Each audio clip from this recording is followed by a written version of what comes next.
अनिल सकरवाल, कक्षा 12 के सिलेबस में 87 में, और अपना जो चैप्टर है वो चल रहा है मैग्नेटिज्म का। उसमें हम पढ़ रहे हैं प्रॉपर्टीज ऑफ बार मैग्नेट। 86 में कुछ बातें हमने इसमें कर ली थी। अब मैग्नेट से संबंधित कुछ प्रॉपर्टीज और हैं जो महत्वपूर्ण है शॉर्ट क्वेश्चन की हम बात कर रहे हैं कि इसमें से शॉर्ट क्वेश्चन ही निकलेंगे, केवल 1 नंबर के या 2 नंबर के आ सकते हैं, मैक्सिमम 1 नंबर के आता ज़्यादातर चांसेस। तो इसमें कुछ बातें हमने कर ली थी कि उसमें आकर्षण का गुण पाया जाता है और उसके चुंबक की जो स्ट्रेंथ है उसके बारे में हमने बात कर ली, सामर्थ्य क्या होता है, उसका मात्रक प्रभावी लंबाई के बारे में बात कर ली। कुछ बातें और हैं जैसे चुंबकीय क्षेत्र रेखाओं की बात करते हैं हम इसके अंदर, ये भी उसकी प्रॉपर्टीज में आते हैं। मैग्नेटिक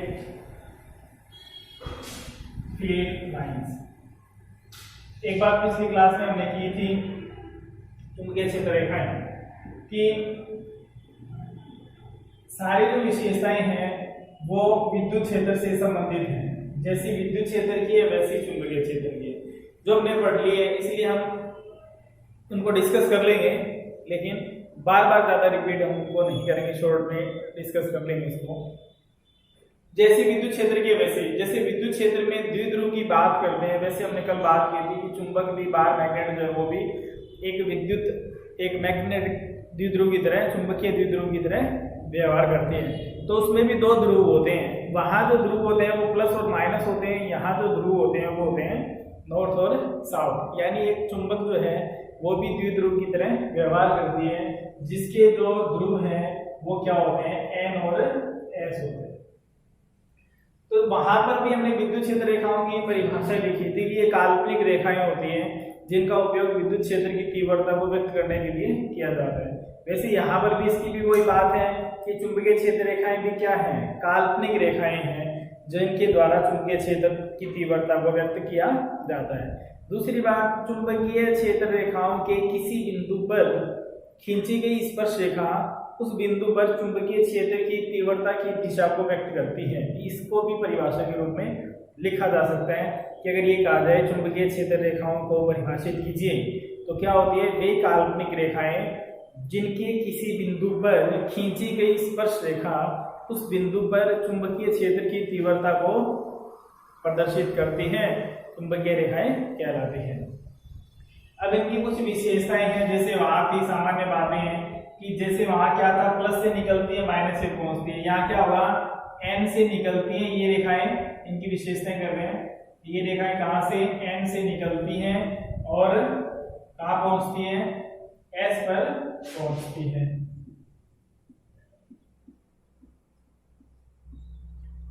तो ये किस तरह से बढ़ा सकते हैं हम कि ये N है, S है, ये हमने बात कर ली कि ध्रुव थोड़े से अंदर होते हैं, तो इस तरह से ये N से जाएगी और S पर पहुंचेगी।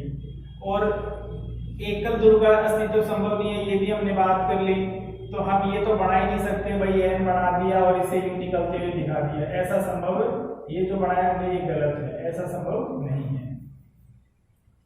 अब देखो यहाँ से एक बात और दिखाई दे रही है कि चुंबकीय क्षेत्र की जो दिशा होगी वो क्या होगी, N से S की ओर होगी।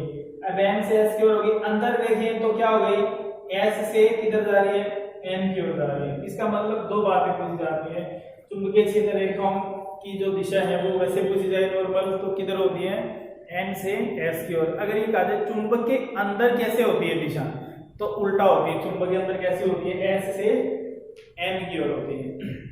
दूसरी बात हमें दिखाई दे रहा है, ये किस प्रकार का वक्र बन गया, बंद वक्र बन गया। तो बात वैसे हमने कल कर ली थी कि फिर भी दोबारा बात कर लेते हैं, ये हमेशा किसका निर्माण करते हैं, बंद वक्र का निर्माण करते हैं। और ये जो बातें हम कर रहे हैं ये महत्वपूर्ण बातें हैं, कल भी बताया था, ये इंपॉर्टेंट है, बंद वक्र का निर्माण करते हैं, ठीक है। इसलिए क्या होगा, अगर इसके अंदर कोई बंद भाग हम ले, क्लोज पाथ अगर लें और उसमें से जाने वाला चुंबकीय फ्लक्स कहें, हम आगे पढ़ेंगे इस बारे में, जैसे विद्युत फ्लक्स होता है वैसे ही चुंबकीय फ्लक्स होता है। विद्युत फ्लक्स क्या होता है, हर बात में हम कंपैरिजन करेंगे ताकि पता रहे। अगर आपको विद्युत क्षेत्र के बारे में पता है तो चुंबकीय क्षेत्र के बारे में इजीली हम बता सकते हैं बात को, क्योंकि सिमिलरिटी है दोनों में। तो यहाँ चुंबकीय क्षेत्र में अगर बंद भाग के लिए कहें तो वही विद्युत क्षेत्र वाली बात लागू होगी। विद्युत क्षेत्र में क्या लेते हैं, विद्युत फ्लक्स गुजरने वाली बल रेखाओं की संख्या, वैसे चुंबकीय फ्लक्स होगा गुजरने वाली बल रेखाओं की संख्या कितनी है वही। तो यहाँ क्या होगा, जितनी इसमें से जाएगी उतनी क्या हो जाएगी, बाहर निकल जाएगी। अगर इसमें कहें फ्लक्स कितना है तो इसके अंदर फ्लक्स का मान क्या होता है, 0 होता है। ये भी महत्वपूर्ण बात है कि इसमें से गुजरने वाले फ्लक्स का मान फाई का मान 0 होता है। इस बात को हम दोबारा फिर पढ़ेंगे नेक्स्ट क्लास में, या जब भी उस टॉपिक तक पहुंचेंगे हम तो बात करेंगे, दोबारा फिर बात करेंगे इसकी कि फाई का मान 0 क्यों होता है, फ्लक्स की बात करेंगे। अब इसमें और बातें करते हैं कि ये बंद वक्र का निर्माण करती है। अब ये कहते हैं दूसरी बात, इसमें ये पूछ लें कि दो रेखाएं एक दूसरे को काटती क्यों नहीं है। तो ये बात भी हमने विद्युत क्षेत्र में पढ़ ली थी कि दो विद्युत क्षेत्र रेखाएं एक दूसरे को नहीं काटती हैं। अतः चुंबकीय क्षेत्र में भी ये बात अप्लाई होगी कि दो चुंबकीय क्षेत्र रेखाएं एक दूसरे को काटती नहीं है। इसका भी कारण वही है जो विद्युत क्षेत्र में था। क्या है इसका कारण, कि दोनों रेखाएं जिस बिंदु पर काटेंगी वहां प्रतिच्छेद बिंदु पर दो स्पर्श रेखाएं हो जाएंगी, और एक बिंदु पर दो स्पर्श रेखाएं दो अलग अलग दिशाओं को व्यक्त करेंगी, और एक बिंदु पर दो दिशाएं संभव नहीं है। इसलिए दो चुंबकीय रेखाएं भी एक दूसरे को कभी प्रतिच्छेद नहीं करेगी। दो चुंबकीय रेखाएं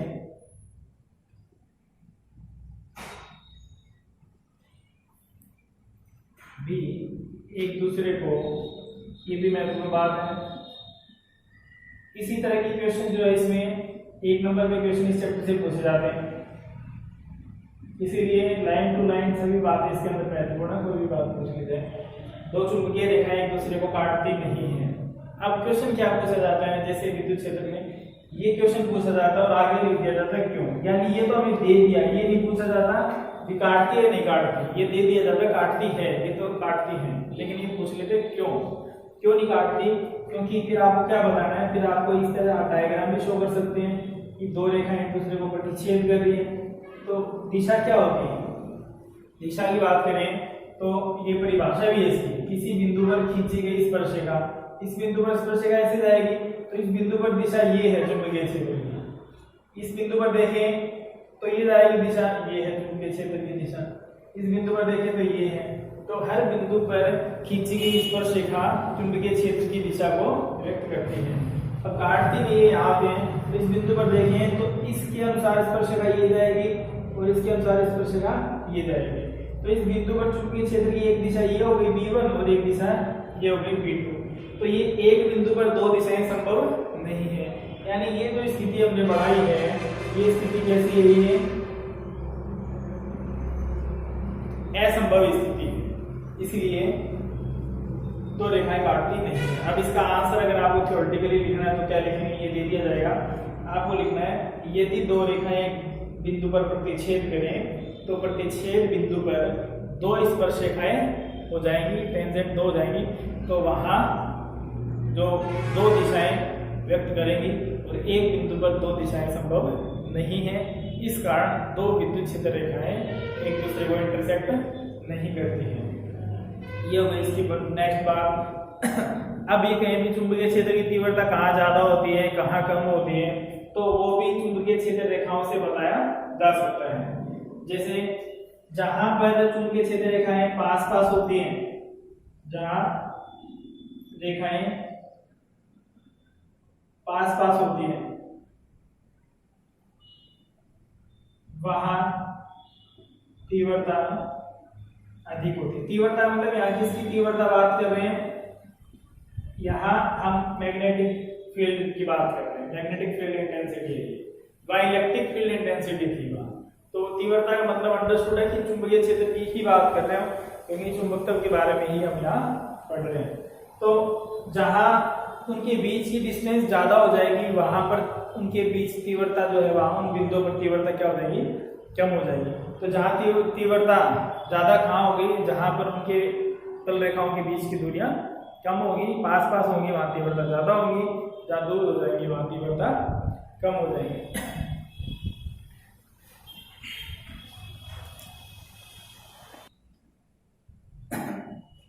अब इसी में आगे कुछ विशेषताएं और करते हैं। इसमें नेक्स्ट बात लेते हैं इससे संबंधित चुंबकीय द्विध्रुव।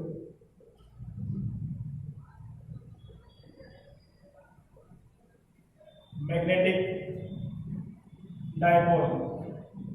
अब जैसे विद्युत द्विध्रुव की बात कर रहे हैं, अभी हम इसके बाद में डेफिनेशन के बाद में कंपैरिजन कर लेंगे, तो आपको ध्यान भी रह जाएगी सारी बातें। चुंबकीय द्विध्रुव, जैसे अभी बात की थी हमने कि चुंबक भी एक द्विध्रुव की तरह व्यवहार करता है, क्योंकि द्विध्रुव की क्या विशेषता लेते हैं, जहां विद्युत द्विध्रुव की दो आवेश परिमाण में समान और प्रकृति में विपरीत हो और एक दूसरे से कुछ दूरी पर स्थित हो, विद्युत द्विध्रुव कहलाते हैं। तो वहां पर भी हमने क्या लिया था, प्लस क्यू माइनस क्यू, बीच की डिस्टेंस 12 मान लिया, एल मान लो, कुछ भी मान लिया। यहाँ पर भी वही बात है, क्योंकि जो बार मैग्नेट में भी क्या होता है कि दोनों ध्रुव समान होते हैं, क्योंकि वो किस पे डिपेंड करते हैं, ध्रुव सामर्थ्य क्षेत्रफल पे डिपेंड करते हैं। तो दोनों के क्षेत्रफल समान है मैग्नेट में, इसलिए बराबर है, दोनों के ध्रुव सामर्थ्य भी बराबर है, इसलिए m की वैल्यू दोनों के लिए बराबर है। तो दोनों के जो ध्रुव सामर्थ्य वो सेम हो गई, यानी ध्रुव एक जैसे हो गए, प्रकृति विपरीत हो गई, एक नॉर्थ है और दूसरा साउथ है, एक उत्तरी ध्रुव है और दूसरा दक्षिणी ध्रुव है। तो वो बार मैग्नेट भी किसकी तरह व्यवहार करता है, द्विध्रुव की तरह व्यवहार करता है। तो ये n हो गया और ये s हो गया। अब इसकी ध्रुव सामर्थ्य वो भी m है, स्मॉल m, इसकी ध्रुव सामर्थ्य वो भी क्या है, स्मॉल m है। तो ये एक चुंबकीय द्विध्रुव कहलाता है, यानी छड़ चुंबक भी एक चुंबकीय द्विध्रुव कहलाता है। इसके बीच की दूरी जब डेरिवेशन की बात करें तो आप 2l मान सकते हैं, लेकिन हम इसको ध्यान रखें यहाँ l मानकर चलेंगे, क्योंकि यहाँ से द्विध्रुव आघूर्ण से संबंधित न्यूमेरिकल पूछ लिए जाते हैं अक्सर। तो वहाँ ये जो 2l हमने माना है, वहाँ हम 2l बीच में मानते हैं दूरी, वो इसलिए मानते हैं कि हम इसके मध्य बिंदु से डिस्टेंस l और l कर देते हैं, आधी आधी कर देते हैं, तो कैलकुलेशन में दिक्कत कम हो जाती है। या हमें वो डेरिवेशन नहीं करनी है, इसलिए हम इसकी डिस्टेंस को l ही मान लेंगे। तो नॉर्मल जब आघूर्ण निकालते हैं तो आघूर्ण क्या होता है, द्विध्रुव आघूर्ण किसी एक आवेश के परिमाण और उनके बीच की, दोनों आवेशों के बीच की दूरी का गुणनफल, तो q इंटू 2l लेते हैं। तो वहां से संबंधित ज्यादा न्यूमेरिकल नहीं है, लेकिन यहाँ इससे संबंधित न्यूमेरिकल बहुत पूछे जाते हैं। न्यूमेरिकल के लिए द्विध्रुव आघूर्ण बहुत महत्वपूर्ण टॉपिक है, इसलिए बीच की दूरी को हम l ही मानेंगे, ताकि वो 2 कंफ्यूज क्रिएट नहीं करे, वरना उसकी कंफ्यूजन जो होती है वो क्वेश्चन को गलत कर देती है। वो भी हम बात करेंगे कैसे गलत कर देती है। तो अब बात करते हैं चुंबकीय द्विध्रुव आघूर्ण, magnetic dipole movement.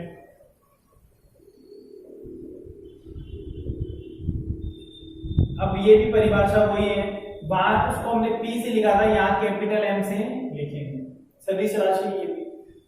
Q into 2l था, Q की जगह यहाँ कौन काम कर रहा है, M है, ध्रुव सामर्थ्य है M, और इंटू बीच की दूरी क्या है, L है। तो ये हो गया चुंबकीय आघूर्ण का मान। इसका मात्रक क्या लिया था, एम्पियर इंटू मीटर, और इसका मात्रक क्या हो गया, मीटर, तो क्या हो गया, एम्पियर मीटर स्क्वायर। ये तो इसका मात्रक हो गया। मात्रक भी ध्यान रखना, ऐसी राशियों की मात्रा भी पूछ लिए जाते हैं जिनका कम यूज किया जाता है, क्योंकि जिनका ज्यादा यूज करते हैं वो तो ऑटोमेटिक याद हो जाती है। अब देखो चुंबकीय द्विध्रुव आघूर्ण को एक दो तरीके से और भी समझाया जा सकता है, आगे बात करेंगे उनकी, कि इलेक्ट्रॉन जब गति करता है किसी नाभिक के चारों ओर वृत्ताकार कक्षा में, तो हम बात करेंगे वो भी एक चुंबकीय द्विध्रुव की तरह व्यवहार करता है, क्योंकि गतिशील इलेक्ट्रॉन भी चुंबकत्व उत्पन्न करता है, उसके चारों चुंबकीय क्षेत्र उत्पन्न होते हैं। चुंबकीय क्षेत्र उत्पन्न हो रहा है तो इसका मतलब वो भी चुंबक की तरह व्यवहार कर रहा है, और जब चुंबकत्व है तो कन्फर्म है वहां दो पोल बढ़ेंगे N और S, तो उसका एक भाग N की तरह, दूसरा भाग ऊपर का भाग S की तरह व्यवहार करता है। उसके दोनों पोल जो है वो हवा में होते हैं, एयर में रहते हैं, उस वायर पे, उस कक्षा में नहीं होते, कक्षा पर नहीं होते, बाहर होते हैं। तो वहां कैसे ज्ञात करना है, वहां जब इलेक्ट्रॉन गतिशील है तो इसका मतलब धारा प्रवाहित हो रही है, तो धारा के अनुसार ज्ञात करते हैं। तो ये भी आघूर्ण का फॉर्मूला है, चुंबकीय द्विध्रुव आघूर्ण का M का, और दूसरा उसको डिफाइन करते हैं। जैसे मान लो इलेक्ट्रॉन गतिशील है, वृत्ताकार कक्षा में ये नाभिक है, ये इसकी त्रिज्या हो जाएगी, तो यहाँ से हम इसकी I का मान Q/T से निकाल सकते हैं। Q क्या हो जाएगा, E हो जाएगा, और T समय है, समय का मान दूरी बटे 4 से सोल्व कर सकते हैं हम, आगे सोल्व करेंगे इसे। तो इसको डिफाइन करते हैं प्रवाहित धारा और गुणा क्षेत्रफल की, यानी I इंटू A की फॉर्म में इसको डिफाइन कर सकते हैं। यहाँ से भी मात्रक देखो, I का मात्रक क्या होता है, एम्पियर, और क्षेत्रफल का मात्रक मीटर स्क्वायर, तो क्या होगा, एम्पियर मीटर स्क्वायर। दूसरा ये अगर इसमें फेरों की संख्या भी और दे दी जाए, कुंडली में भी हम पढ़ेंगे कि वो भी एक द्विध्रुव की तरह व्यवहार जो सोलेनोइड है परिनालिका वो भी द्विध्रुव की तरह व्यवहार करते हैं, तो वहां पर क्या है, वहां पर फेरों की संख्या भी दे दी जाए तो उस फॉर्म में भी व्यक्त कर सकते हैं। तो ये बात आप न्यूमेरिकल फॉर्म के लिए भी ध्यान रखें और डायरेक्ट सूत्र पूछ लिया जाए तो उसके लिए भी ध्यान रखें। तो m इज इक्वल टू क्या हो गया, NIA। तो आपको न्यूमेरिकल में ये बातें, तीनों बातें इंपॉर्टेंट है, यूज होती हैं, इसीलिए आप इनको फॉर्मूला जो है वो जरूर ध्यान रखें कि कैसे इसका यूज करना है। अगर आपको चुंबक की ध्रुव सामर्थ्य दे रखी है और लंबाई दे रखी है तो आप उसका मल्टीप्लाई करके m इंटू एल से ज्ञात कर सकते हैं। हम इसे 2l भी मान सकते हैं, मैंने भी बताया था, जैसा हमने विद्युत द्विध्रुव माना था, लेकिन क्यों नहीं मान रहे हैं हम जब आगे बात करेंगे इसकी न्यूमेरिकल्स की तब क्लियर हो जाएगा। और दूसरा तरीका इसका I इंटू ए, इस फॉर्म में भी इसको डिफाइन किया जा सकता है।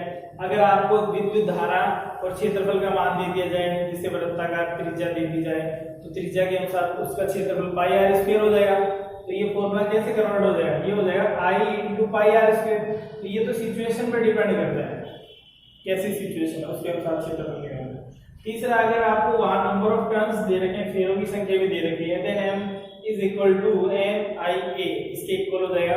वैल्यू सारे ध्यान रखना, m पोल स्ट्रेंथ है, ध्रुव सामर्थ्य है, l लेंथ है, वहां लंबाई है, ध्रुवों की लंबाई मतलब ध्रुवों के बीच की दूरी है, I करंट है, A एरिया है, n या नंबर ऑफ टर्न्स है। तो इस तीन फॉर्म में हम इसको क्या कर सकते हैं, इसको डिफाइन कर सकते हैं। अब देखो चुंबकीय आघूर्ण जो है वो एक सदिश राशि है, वेक्टर क्वांटिटी है, ध्यान रखना, वेक्टर नहीं लगाया है तो भी आप अंडरस्टूड हो रहे हैं इसी के लिए कि ये एक सदिश राशि है। अब इसका जो मान है सदिश राशि तो दिशा होगी, तो इसकी दिशा किसके अनुसार होगी, इसकी दिशा क्षेत्रफल के अनुसार होगी। क्षेत्रफल एक सदिश राशि है तो उस क्षेत्रफल की जो दिशा, जहां पर हमने उसका एरिया अल्पांश लिया, उस अल्पांश की जो दिशा होगी उसी वही दिशा किसकी होगी, चुंबकीय द्विध्रुव आघूर्ण की होगी। तो आप ये भी ध्यान रखें, सदिश राशि है जो इसकी दिशा है वो किस प्रकार से होती है। मात्रा भी इसका महत्वपूर्ण है, फॉर्मूले भी इसके महत्वपूर्ण है। अब इसके न्यूमेरिकल की बात करते हैं और बात करते हैं कैसे पूछे जाते हैं इसके न्यूमेरिकल्स। अब देखो कोई भी अगर आपको चुंबक दे दी, जैसे छड़ चुंबक दे दिया आपको, बार मैग्नेट, और इसके लिए आपको चुंबकीय आघूर्ण पूछा जाए तो चुंबकीय आघूर्ण capital M is equal to क्या होगा, m इंटू n होगा। ये आप ध्यान रखें, मतलब ध्रुव सामर्थ्य गुणा उनके बीच की लंबाई, बीच की दूरी किसकी, दोनों ध्रुवों के n और s के बीच की दूरी।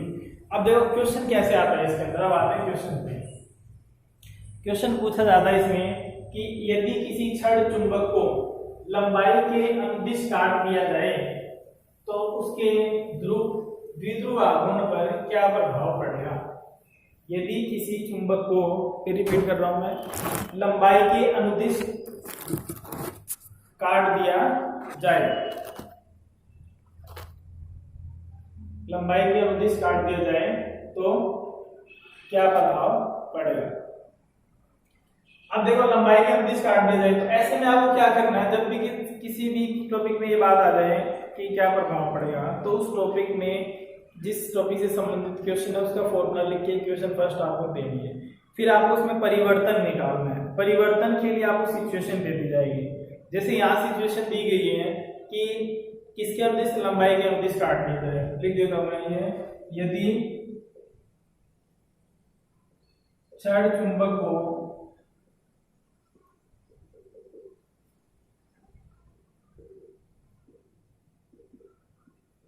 उसकी लंबाई के अनुदिश काट दिया जाए तो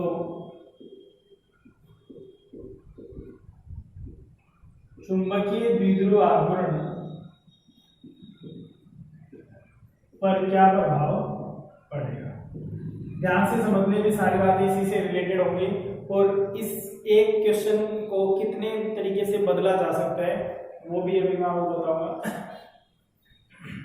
तो आपको क्या दिया गया है, आपको दिया गया है सबसे पहली बात तो जब ये चुंबक ऐसे है, सीधी है, इसको काटा नहीं गया है तो n और s हो गए, ठीक है। बीच की दूरी l हो गई, ध्रुव सामर्थ्य दोनों का m है, इसका भी m है।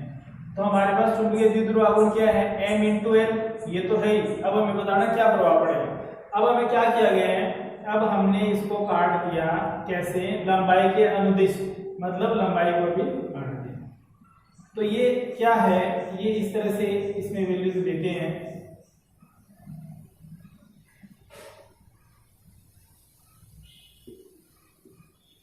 इस तरह से ये अगर बीच में से काट दिया तो यहाँ जो इसका अनुप्रस्थ काट का क्षेत्रफल है, ये इसके अनुप्रस्थ काट का क्षेत्रफल है। तो m का मान ध्यान रखिए किस पे डिपेंड करता है, m का मान केवल a पर निर्भर करता है।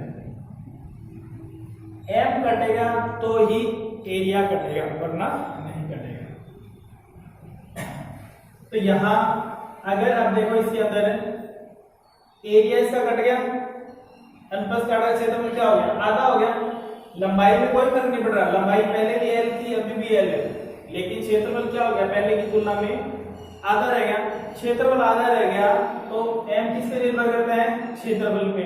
तो a आधा हो गया, इसलिए m भी क्या हो जाएगा, आधा हो जाएगा, लंबाई हो ही रहेगी। तो अब क्या परिवर्तन हुआ है, अब m की जगह तो क्या हो गया, m की जगह हो गया m/2 और l की जगह क्या रहेगा, l रहेगा।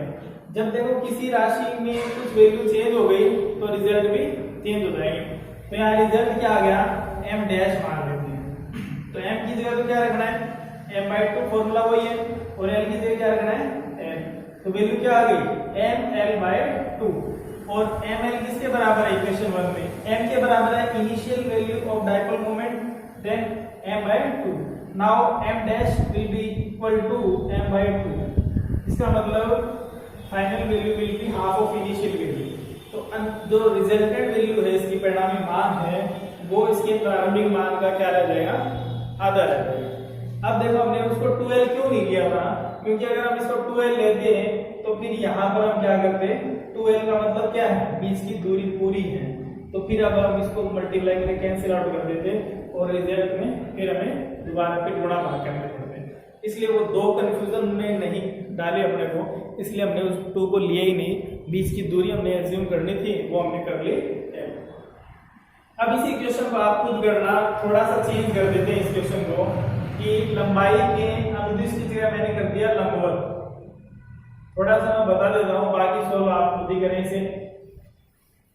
लंबवत काट दिया तो सामान्य स्थिति तो क्या हो गई, सामान्य स्थिति तो m बराबर वही m into L, equation first दे दो।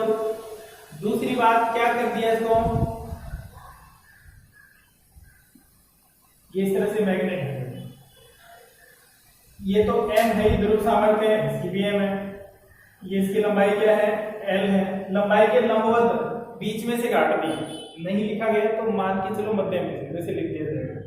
बीच में से काट दिया तो इसको ऐसे काट दिया हमने, ऐसे काट दिया तो लंबाई कितनी रहेगी, l/2। और ये दिख रहा है कि इसका अनुप्रस्थ काट का क्षेत्रफल नहीं घटा है, यानी इसके सामर्थ्य में कोई परिवर्तन नहीं हुआ है। तो ऐसी स्थिति में क्या रहेगा, m तो m ही रहेगा, लेकिन l क्या हो जाएगा, l/4 रहेगा। वैल्यू पुट कर दें, m dash is equal to m as it is, l की जगह l/2, वही आ गया m/2 हो गया ये। तो m dash is equal to क्या आ गया, m/2। इस तरह से जो क्वेश्चन है इसके अंदर पूछ लेते हैं। और भी इसमें एक दो तरीके के क्वेश्चन और भी आप बुक से भी सोल्व करके देख लें। जैसे अगर आपको ये कह दिया जाए कि n लंबाई की छड़ चुंबक, ये अभी बुक में दे रखा है, n लंबाई के एक छड़ चुंबक को r त्रिज्या के अर्धवर्ताकार पथ पर मोड़ दिया जाए तो क्या लिखा होगा, n लंबाई की बार मैग्नेट है छड़ चुंबक को r त्रिज्या के वृत्ताकार पथ पर मोड़ दिया जाए। आगे क्वेश्चन वही है, तो उसके चुंबकीय आघूर्ण पर क्या प्रभाव पड़ेगा। सबसे पहली बात हमें पता है कि सामान्य स्थिति में क्या होता है, अब हम उसको मोड़ रहे हैं, तो आप बना लो उसको, मोड़ रहे हैं, ये बना दिया हमने। इसकी त्रिज्या कितनी है, r, ठीक है, और इस चुंबक की लंबाई कितनी है, L। इस पथ की जो त्रिज्या है वो कितनी है R है, और इस चुंबक की जो पूरी लंबाई थी वो कितनी थी L थी। सीधी चुंबक है तब भी लंबाई L है, अब इसको मोड़ दिया तो भी लंबाई L ही रहेगी। लेकिन वो जो L लंबाई है वो कैसे किस में परिवर्तित होगी, अर्धवर्ताकार परिधि में परिवर्तित होगी। ठीक है, परिधि का मतलब यहाँ L जो है वो किस फॉर्म में आ गया, L आ गया पाई R की फॉर्म में। ये बात आप जैसे क्वेश्चन दे दिया वैसे आपको इसको चेंज करना है, यानी हमें ये बताना है कि सामान्य स्थिति में तो क्या है, M ध्रुव सामर्थ्य, L ध्रुवों के बीच की दूरी। अब जब ये इस तरह से है तब तो इसके ध्रुव दोनों यहाँ है, एक यहाँ है। जब हम इसको मोड़ दिया तो ये इस तरह से मोड़ने के बाद में ध्रुव पहले की तुलना में दूरी क्या हो जाएगी, कम हो जाएगी। जैसे यहाँ देखिए अगर इसको सीधा करें तो दोनों ध्रुवों के बीच की दूरी ये होगी, अब मोड़ दिया तो ध्रुवों के बीच की दूरी ये आ गई।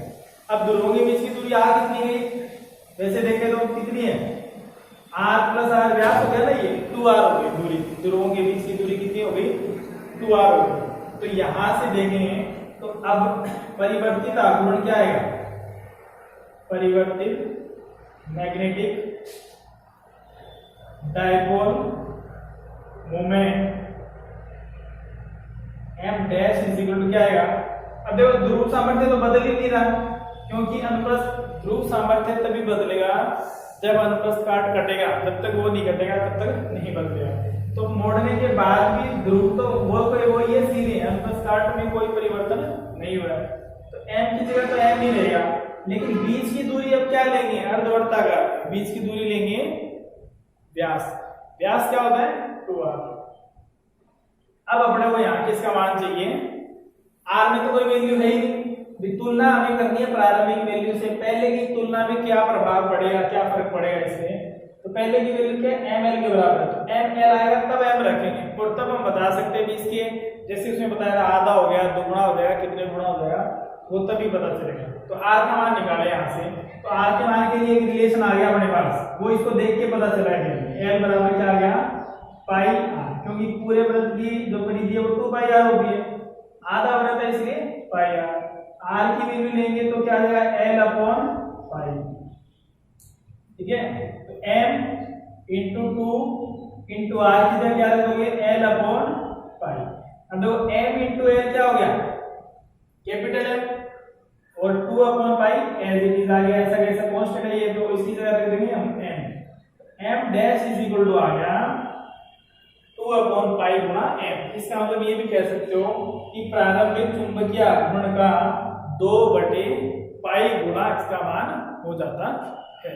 ये इस तरह के जो क्वेश्चन है ये इसमें बहुत ही इंपॉर्टेंट क्वेश्चन है, इस तरह के क्वेश्चन 1 नंबर में या 2 नंबर में भी पूछ लिए जाते हैं, इसीलिए मैंने ये कहा था कि चुंबकीय आघूर्ण जो है वो बहुत महत्वपूर्ण टॉपिक है इसके अंदर। अब देखो क्वेश्चन को किसी भी शेप में चेंज किया जा सकता है, कम से कम आप उतने तो कर लिए जितने आपके सिलेबस में आपकी बुक में दे रखे हैं। तो आप आरबीएससी की बुक भी देख लें, उसमें कुछ 1-2 बातें और दे रखी है तो वो भी सोल्व कर लें। जैसे इस तरह से दिया होगा कि एल शेप में चेंज कर दिया जाए, किस शेप में, एल शेप में। यदि क्षण चुंबक को एल आकृति में